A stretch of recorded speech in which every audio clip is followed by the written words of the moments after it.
The spoon was bent, just slightly, just enough.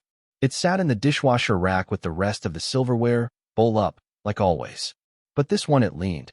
A shallow crescent warped into the neck, the polished metal catching a flash of sunlight through the window above the sink, bending it wrong. Not broken, not snapped, just off. He stared at it longer than he should have, unmoving, hand still resting on the dishwasher door. That spoon had been part of the set they got when they moved in together, a wedding gift from her aunt. Stainless steel, heavy in the hand, durable, resilient, even after years of breakfast cereals and Sunday soups. He knew the feel of them, the way they stacked, the soft scrape they made when lifted from a full drawer. None had ever been damaged. But this one looked like someone had pressed their thumb into it, forced it against the counter's edge. A rushed moment, maybe. Clumsy. Desperate. Unthinking. He didn't move it. He just stood there, watching the sunlight shift across its warped surface as if the light itself was trying to confess.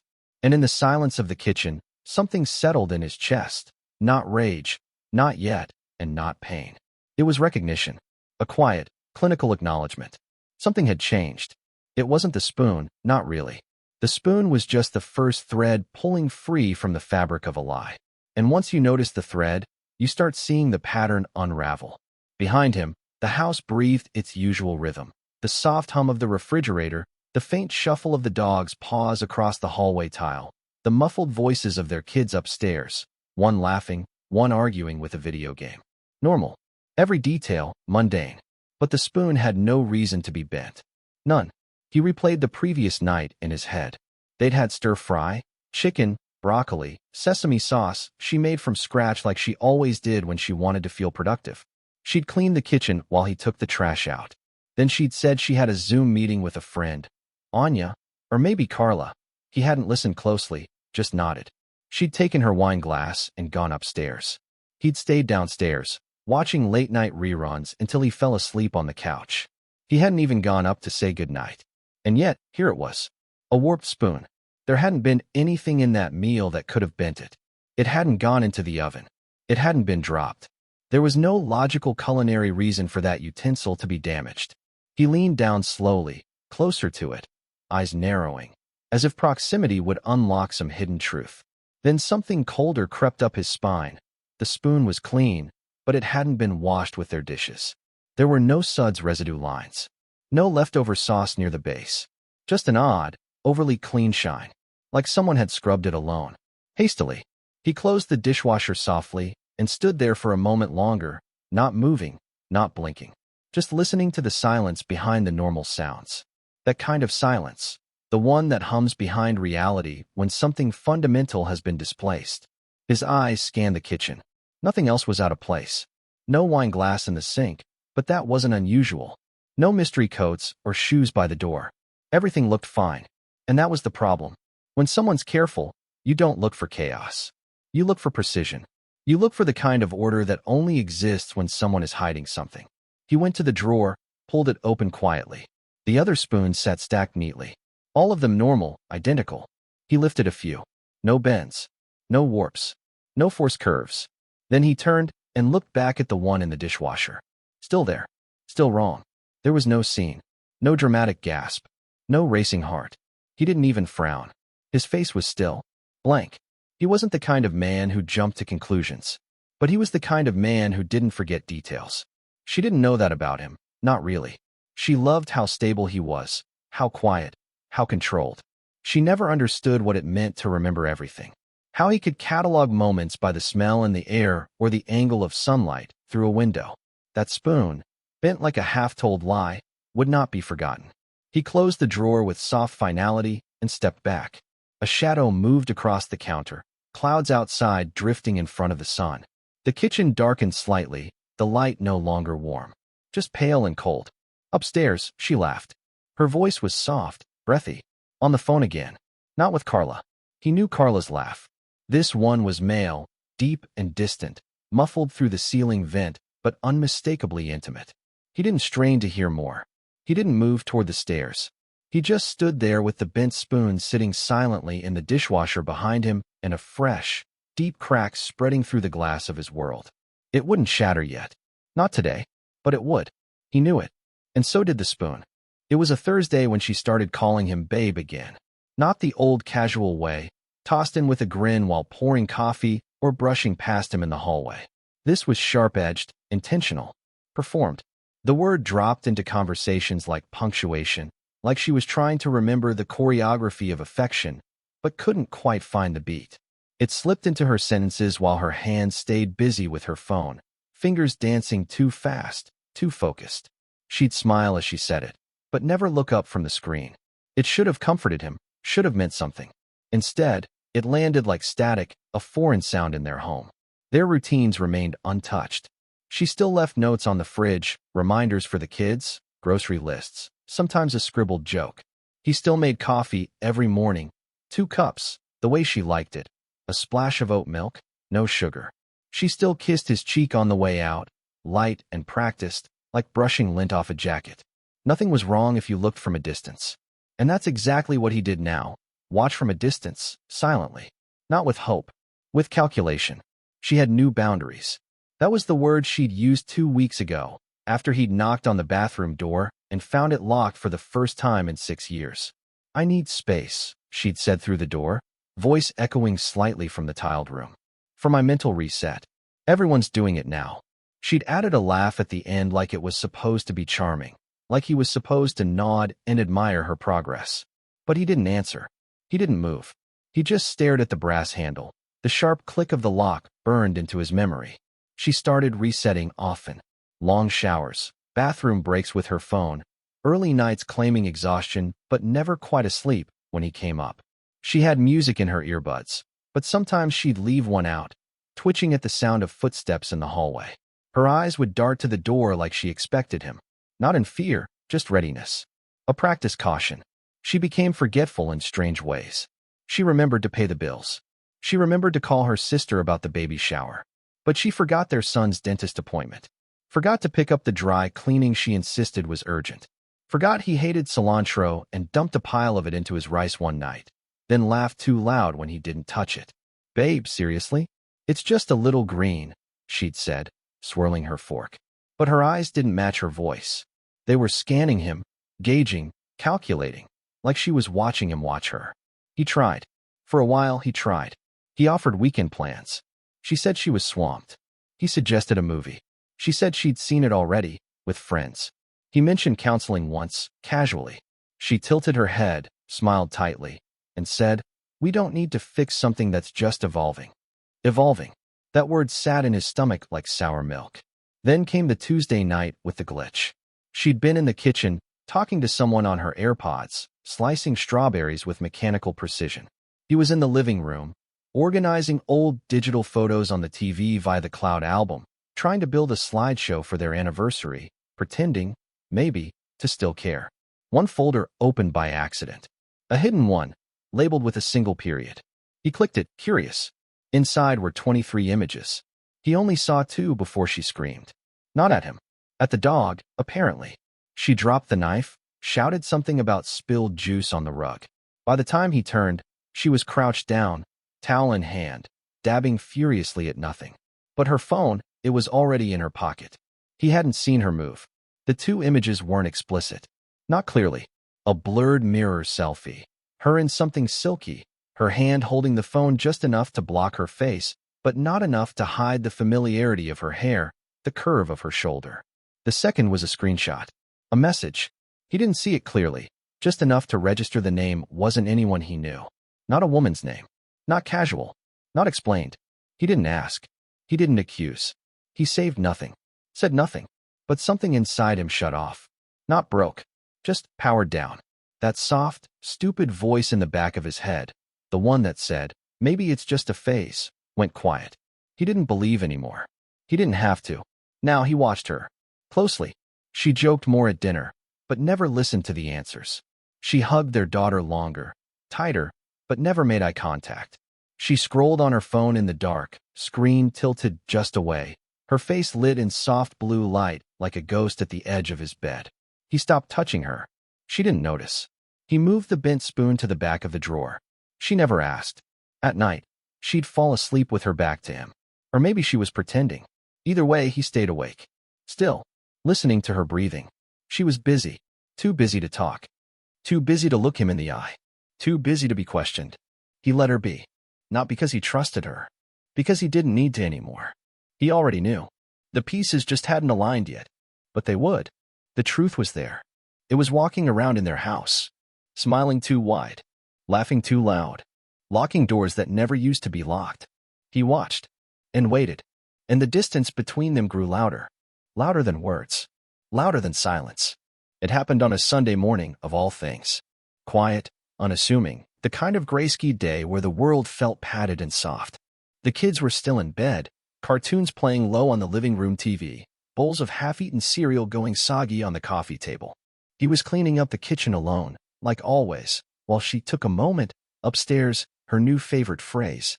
She always needed a moment lately. A moment before breakfast. A moment after a shower. A moment between lies. The Bluetooth speaker on the counter buzzed to life as he wiped down the counter, auto-connected to her phone upstairs. Normally, nothing. White noise. Podcasts. Ambient playlists she played to drown out her own guilt. Maybe. But this time, a voice? Not music. Not hers. A man's voice, clear, soft, practiced, saying something he couldn't unhear. You're not wearing it today. Are you trying to make him suspicious? The words slid through the air like a scalpel, clean and sterile, and everything around him stopped moving. His hands froze on the counter. The dish towel sagged slightly between his fingers. He didn't breathe. The speaker crackled once, then clicked off. Silent. Just like that. No follow-up. No context. Just enough to shift the entire ground beneath him. And there it was, the detail too perfect, too direct, too damning to misinterpret. Not a mistake. Not a misheard phrase. Not something he could brush away or rationalize. She'd always worn the necklace he bought her, simple, silver, a charm shaped like an abstract compass. She'd said it reminded her of staying grounded when they'd first married. She hadn't worn it the past few days, said the clasp broke. But now he knew why. Now he knew everything. That voice didn't come from a podcast. It came from someone who had been inside her life, inside her world, inside her. It wasn't a friend. It wasn't innocent. It was intimate. Familiar.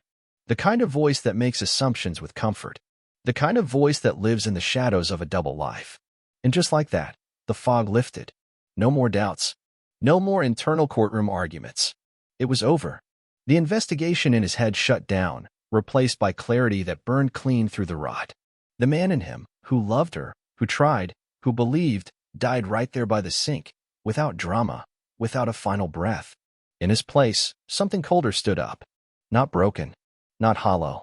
Focused. He finished cleaning the counter. Washed the dish towel. Dried his hands methodically. Then he picked up her phone from the couch, left carelessly unlocked this time, and turned off the Bluetooth option completely. No evidence. No clues. No trail. He wasn't going to confront her. Not yet. That would be a waste. Confrontation was for men who needed answers. He didn't. He had the truth now. What he needed was time. Precision. Strategy. He'd given her every chance to come clean. He'd watched the distance, noted the shifts, logged every inconsistency like a man preparing a case. But this was the weapon. This was the hard edge that turned his doubt into a plan. He put her phone back, exactly where it was, and walked upstairs like nothing had happened. She was in bed, blanket pulled around her legs, laptop open, smiling at some mindless article. She looked up and beamed at him, bright, hollow, rehearsed. "Hey, babe," she said, like the Sunday before. But he saw her now, not as the woman he loved, but as the actor performing a role she thought he was too blind to critique. He smiled back, nodded, said he was thinking about taking the kids to the park later. She agreed a little too quickly. "Sounds great," she chirped, already drifting back into her screen. He walked away, calm, in control. Not because it didn't hurt. It did. But he had no time for pain anymore. Pain was for men still trying to save something. He was done saving. Now he would destroy, quietly, efficiently, completely. He would give her what she thought she wanted, distance. And in that space, he would orchestrate the end of her lies so thoroughly that when the truth finally surfaced, it wouldn't come from him. It would rise from the mouths of their children, from the faces of her friends, from the subtle but unmissable collapse of the reality she thought she had built on secrets. She wouldn't just lose a marriage. She would lose her identity, her dignity, her legacy, all without him ever raising his voice. He wasn't her husband anymore. He was the reckoning she didn't know she'd already triggered. It wasn't supposed to happen that night. He'd planned to wait, quietly, carefully, let the truth bleed into the cracks of her perfect image until it collapsed under its own weight. But she forced it. She couldn't help herself. She always needed control, even when it was slipping from her fingers. The kids were upstairs, supposed to be asleep, but the house wasn't silent, just tense. The kind of tension you can feel in your teeth. She was in the kitchen, glass of wine in hand, eyes already sharp with the condescension she thought passed for charm. "You've been weird lately," she said, leaning against the counter like a queen bored of her court. "Brooding. Passive-aggressive. If something's wrong, just say it. Or maybe talk to someone. You know, like therapy." Her voice was light, mocking. Like he was the fragile one. Like the weight of her deceit hadn't been smothering him for months. He didn't answer right away. He walked to the table, sat down, folded his hands. Calm. But inside, the decision was already made. She wouldn't leave this conversation intact. He looked up at her. "Who's the man who doesn't like the necklace?" The words hit like glass hitting tile, sharp, clean, undeniable. She froze.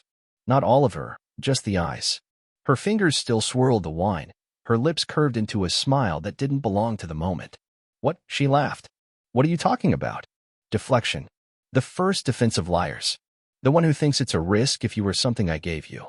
The one whose voice I heard through your Bluetooth speaker. The one you thought you could hide in bathroom locks and late-night showers and suddenly sacred personal space. Her smile twitched. The glass stilled in her hand. But she didn't drop it. "Not yet. Are you seriously spying on me now?" She snapped. "Well, I knew you had control issues, but this is pathetic." She tried to pivot, tried to paint him as paranoid, as the man unraveling. But her voice had already risen, in the edge, and it wasn't confidence. It was fear dressed as contempt. "I didn't spy on anything," he replied. "You connected your phone to a speaker. Your affair spoke louder than your excuses." Her eyes darted past him, toward the stairs. A flicker. Maybe hoping the kids hadn't heard. Maybe realizing they might. She stepped forward, voice lowering, trying to retake control. "Look, whatever you think you heard, it's not what you think. He's just a friend. I've been under stress. I've needed someone to talk to, someone who listens." There it was. Justification. Emotional need is currency for betrayal. He leaned forward slightly, voice still low, razor sharp. "You didn't talk. You whispered. You didn't share. You hid. You didn't need a friend. You needed an audience to perform for, because you thought I'd stopped watching." She laughed, then bitter, nervous. "So what? You want a confession? You want me to cry and say I'm sorry? That I'm some villain in your sad little tragedy?" Her smirk was back, lips trembling to hold it. He didn't blink. "I don't want anything from you," he said. "I want you to hear it. Every lie. Every look. Every fake smile you fed our children while you turned this house into your stage. I want you to know I saw it all. I was quiet, not blind. That broke something." Her mask cracked. Her eyes darted again, toward the hallway now. She stepped back, voice shrill. "You don't get to judge me. You shut down years ago. You turned into a shadow in this house. You were cold. Distant. I was alone." Her voice climbed, desperate now. But he stood slowly, letting the silence stretch until it pressed against her words. Then he spoke. "You weren't alone. You were bored. You wanted to feel wanted, not loved. And when it wasn't exciting anymore, you turned to fantasy. A man who doesn't know your flaws. Who doesn't see you forget birthdays, break promises, weaponize empathy. A man who only knows the edited version of you." Her mouth opened, then closed. Her breath caught in her throat. She stepped back like the words had weight. "You think you're better than me," she said, but there was no strength in it. "No," he answered. "I think I survived you. That's worse." The wine glass slipped from her hand then, hit the counter, rolled onto the floor without shattering. She didn't pick it up. Her eyes were glassy, blinking too much. "You can't do this," she whispered. The kids," he cut in, "deserve better than a mother who lies while looking them in the eye. And soon, they'll understand. I won't tell them. I don't have to. You already are." Her mouth opened again, but no sound came out. Her throat worked, face flushed, hands trembling slightly. The smirk was gone. The arrogance evaporated. All that remained was the woman behind the mask, small, cracked, exposed.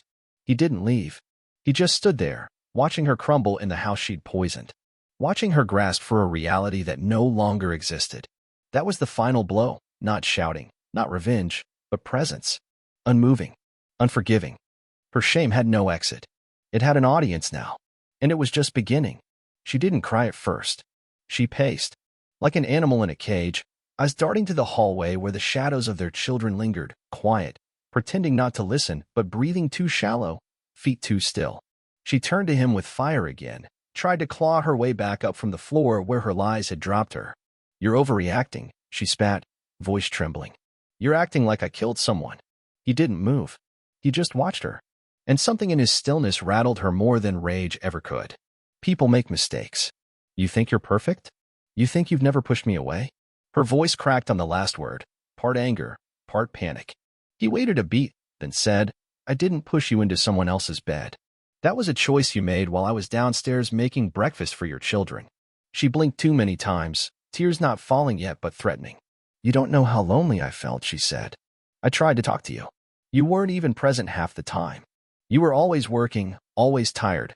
I was building a life for you," he cut in, "while you were building an escape from it." That landed hard. She stepped back, then shifted again, grasping for a different angle. "Fine," she snapped. "So I'm the villain now. But you're not some saint. You've been cold, distant. Maybe if you'd shown half the emotion you're showing now, none of this would have happened." He tilted his head slightly. "You don't get to measure my warmth by how easy I made it for you to cheat."